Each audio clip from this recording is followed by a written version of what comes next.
draag ik naar voren Bianca Boer.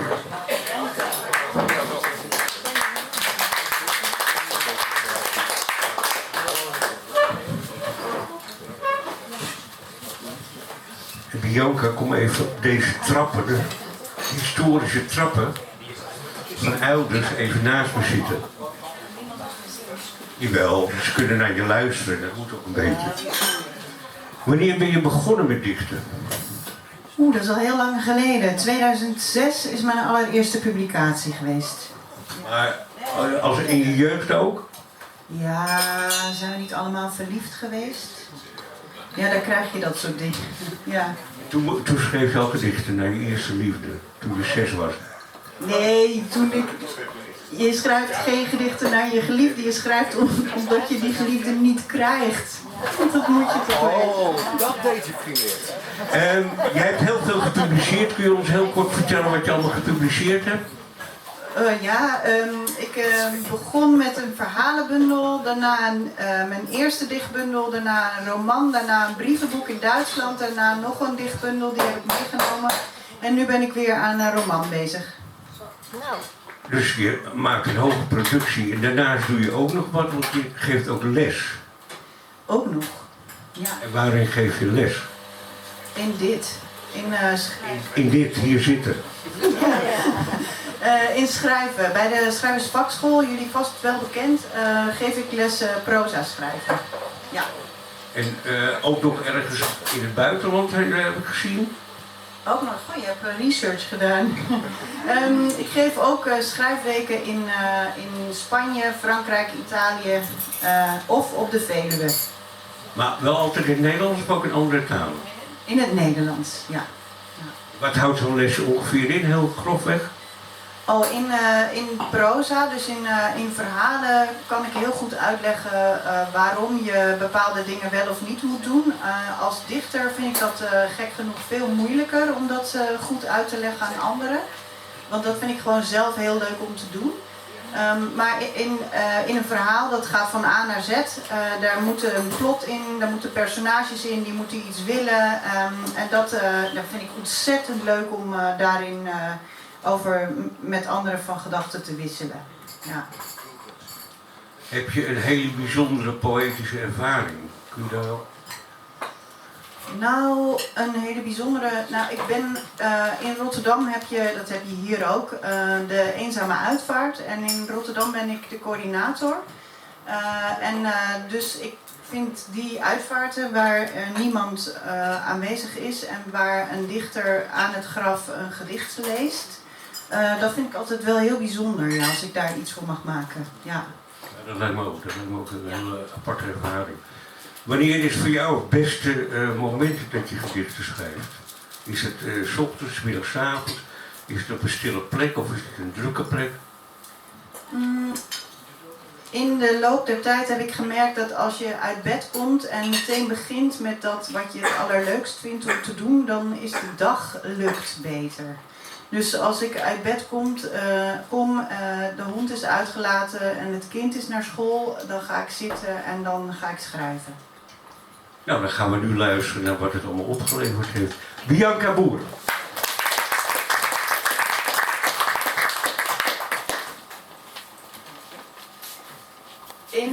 In mijn dichtbundel heb ik geschreven over het verliezen van mijn moeder aan Alzheimer. En daar ga ik dus gedichten over lezen. Althans in deze eerste ronde. Ik vond het trouwens heel leuk om hier uitgenodigd te zijn. En het voelt ook heerlijk dat we hier onder mensen die houden van taal zitten. Dat heb ik al lang door. En dat is heerlijk in die zee van hardlopers die hier ook nog zijn. Stilte is een gaatje in geluid. Toen jij zo oud was als ik nu en ik nog jouw kind was, klonk de wereld anders.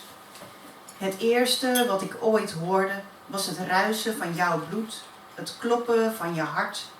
Van de witte neushoorn leefden toen nog 500 volwassen exemplaren. Toen ik klein was, tekende ik landkaarten van de plekken die ik kende en van die waar ik later naartoe wilde. Ik vraag me af of jij die tekeningen hebt bewaard. Liggen ze in de kast, in de kamer, op de stapel onder de kop en schotels voor als er visite komt? Of is alles tussen de kranten geschoven en afgevoerd? Het laatste neushoornmannetje is pas gestorven. Er leven nu nog maar 2 wijfjes in dierentuinen verspreid over de wereld. Met alles wat uitsterft, verliezen we hun geluid.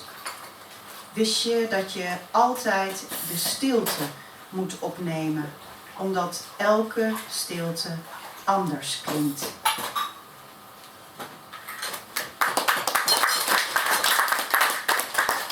Dankjewel. Frisse neus. Toen kreeg ik dus een baby en gingen al mijn planten dood. Ze is net 7 geworden en ik heb nu weer energie om iets anders te laten groeien. We liepen samen over de stoep waarop met krijt geschreven stond: aan alles komt een eind. In die tijd vergat ik onze poes ook vaak. Haar redding was dat zij me aan zichzelf herinnerde. In de straat hangt een survivalbroek in een boom. Benen waaien in de wind. Als iets zo hard zijn best doet er te zijn, rest mij geen andere keus dan te doen alsof dat normaal is. Daarom zal ik het geheim van volwassenheid niet verklappen.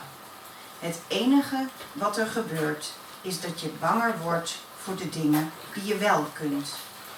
Mijn moeder denkt dat ik een rustig persoon ben, maar dat is omdat wij nooit over poëzie praten.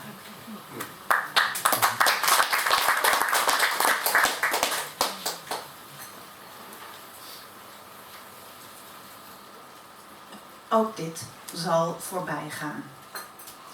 Ik zou elke dag een briefje moeten schrijven om te bedanken voor wat dan ook. Voor alles. De lucht is zo blauw als het huis. Bedankt. Ik geloof in het leven. De storm verwoest het interieur. De stem van mijn moeder is net zo geruststellend als toen. Het heeft zijn tijd nodig, zegt ze. Mama, ik zou je elke dag een briefje moeten schrijven. Weet je nog toen je mij kreeg? Ik zal noteren wat je zei, zodat jij het me opnieuw kunt vertellen. Ik droom nog steeds van ons oude huis. Het huis zo blauw als de lucht. Ik was zo blij dat ik jou kreeg, zei je. We zijn er nog. Er is nog licht.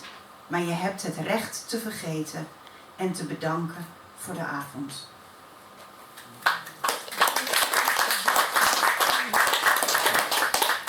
Wat een fijn publiek zijn jullie. Nog één of nog twee? Nog één. Oké, dan één over wat er gebeurt als je te weinig slaapt of één over verzamelen? Verzamelen. Oké. Verzamelen.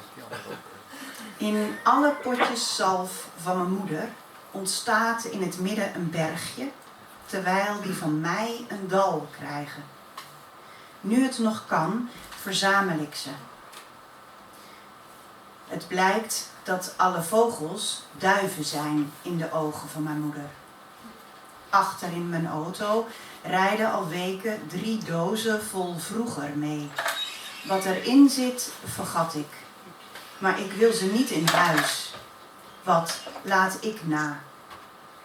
Ik ben niet meer bang voor pissebedden sinds ik ontdekte dat ze kieuwen hebben.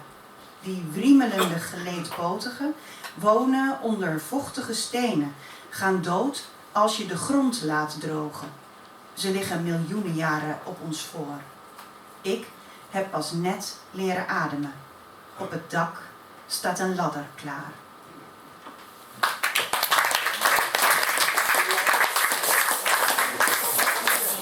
Een fijne dichter voor een fijn publiek. Bianca Boer, straks nog iets meer van haar.